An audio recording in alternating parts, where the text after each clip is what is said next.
نحمده ونصلي على رسوله الكريم أما بعد فأعوذ بالله من الشيطان الرجيم بسم الله الرحمن الرحيم ربي يسر ولا تعسر وتمم بالخير وبك نستعين آمين.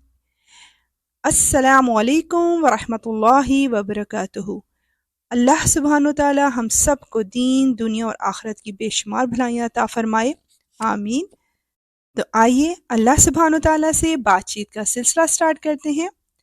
سورہ نساء کی آیت 9-10 میں یتیم کا مال ناحق کھانے والوں کا انجام بتایا جا رہا ہے، اور وہ لوگ یتیموں کے مال میں خرد برد کرنے سے ڈریں جو اگر اپنے پیچھے کمزور بچے چھوڑ کر جائیں تو ان کی طرف سے فکر مند رہیں گے، لہٰذا وہ اللہ سے ڈریں اور سیدھی سیدھی بات کہا کریں۔ یقین رکھو کہ جو لوگ یتیم کا مال ناحق کھاتے ہیں وہ اپنے پیٹ میں آگ بھر رہے ہیں اور انہیں جلد ہی ایک دہکتی ہوئی آگ میں داخل ہونا ہوگا۔ اللہم اجرنی من النار۔ آیت 11 میں اولاد اور والدین کا میراث میں حصے کی بات کی جا رہی ہے۔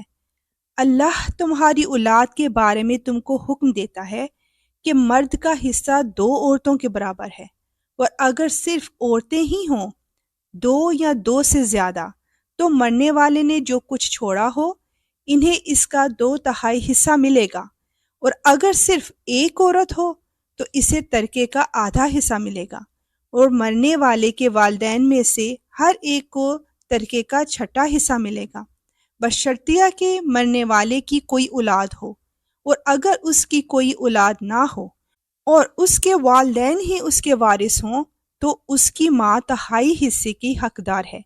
ہاں اگر اس کے کئی بھائی ہوں تو اس کی ماں کو 6واں حصہ دیا جائے گا، اور یہ ساری تقسیم اس وصیت پر عمل کرنے کے بعد ہوگی جو مرنے والے نے کی ہو، یا اگر اس کے ذمے کوئی قرض ہے تو اس کی ادائیگی کے بعد۔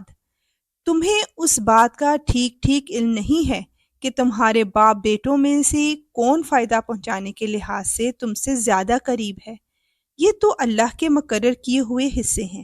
یقین رکھو کہ اللہ علم کا بھی مالک ہے، حکمت کا بھی مالک، بے شک یا رب العالمین۔ 12 آیت میں شوہر، بیوی اور کلالہ کے بہن بھائیوں کا وراثت میں حصہ بیان کیا جا رہا ہے۔ اور تمہاری بیویاں جو کچھ چھوڑ کر جائیں اس کا آدھا حصہ تمہارا ہے، بشرطیہ کہ ان کی کوئی اولاد زندہ نہ ہو، اور اگر ان کی کوئی اولاد ہو تو اس وصیت پر عمل کرنے کے بعد جو انہوں نے کی ہو، اور ان کے قرض کی ادائیگی کے بعد تمہیں ان کے ترکے کا 4واں حصہ ملے گا، اور تم جو کچھ چھوڑ کر جاؤ اس کا 1/4 ان بیویوں کا ہے، بشرطے کہ تمہاری کوئی اولاد زندہ نہ ہو، اور اگر تمہاری کوئی اولاد ہو تو اس وصیت پر عمل کرنے کے بعد جو تم نے کی ہو اور تمہارے قرض کی ادائیگی کے بعد ان کو تمہارے ترکے کا 8واں حصہ ملے گا، اور اگر وہ مرد یا عورت جس کی میراث تقسیم ہونی ہے ایسا ہو کہ نہ اس کے والدین زندہ ہوں نہ اولاد، اور اس کا ایک بھائی یا ایک بہن زندہ ہو تو ان میں سے ہر ایک 6 حصے کا حقدار ہے، اور اگر وہ اس سے زیادہ ہوں تو وہ سب 1/3 میں شریک ہوں گے، مگر جو وصیت کی گئی ہو اس پر عمل کرنے کے بعد اور مرنے والے کے ذمے جو قرض ہو اس کی ادائیگی کے بعد، بشرطے کہ وصیت یا قرض کے اقرار کرنے سے اس نے کسی کو نقصان نہ پہنچایا ہو۔ یہ سب کچھ اللہ کا حکم ہے، اور اللہ ہر بات کا علم رکھنے والا بردبار ہے، بے شک یا رب العالمین۔ یا اللہ تو ہمیں اس چیز سے محفوظ فرما کہ ہم کسی پر زیادتی کریں یا کوئی ہم پر زیادتی کرے، آمین۔ آیت 13 اور 14 میں حدود اللہ کی اہمیت بیان کی جا رہی ہے۔ یہ اللہ کی مقرر کی ہوئی حدود ہیں، اور جو شخص اللہ اور اس کے رسول کی اطاعت کرے گا وہ اس کو ایسے باغات میں داخل کرے گا جن کے نیچے نہریں بہتی ہوں گی، ایسے لوگ ہمیشہ ان باغات میں رہیں گے، اور یہ زبردست کامیابی ہے۔ یا اللہ تو ہمیں بھی اس کامیابی سے نواز۔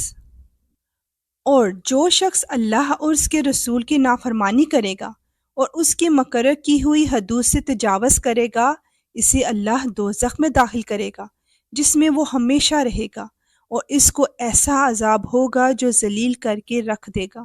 یا اللہ تو ہمیں ایسے لوگوں میں شامل نہ فرمانا۔ اللہم اجرنی من النار۔ یا اللہ مانوس کر دے ہماری وحشتوں کو ہماری قبروں میں، اور قرآن کی وجہ سے ہم پر رحم فرما، اس کو ہمارے لیے نور، ہدایت اور رحمت کا ذریعہ بنا۔ یا اللہ جو ہم بھول جائیں ہمیں یاد کروا دینا، اور وہ کچھ ہمیں سکھا دے جو ہمیں معلوم نہیں۔ دن کی گھڑیوں میں، رات کی گھڑیوں میں تلاوت کی توفیق عطا فرما، اور اس کو ہمارے لیے دلیل بنا دے۔ آمین۔ انشاءاللہ ملیں گے نیکسٹ آیات کے ساتھ۔ اپنا بہت سارا خیال رکھیے گا۔ اب اجازت، وآخر دعوانا ان الحمد للہ رب العالمین۔ سبحانک اللہم وبحمدک، اشہد ان لا الہ الا انت، استغفرک واتوب الیک۔ السلام علیکم ورحمۃ اللہ وبرکاتہ۔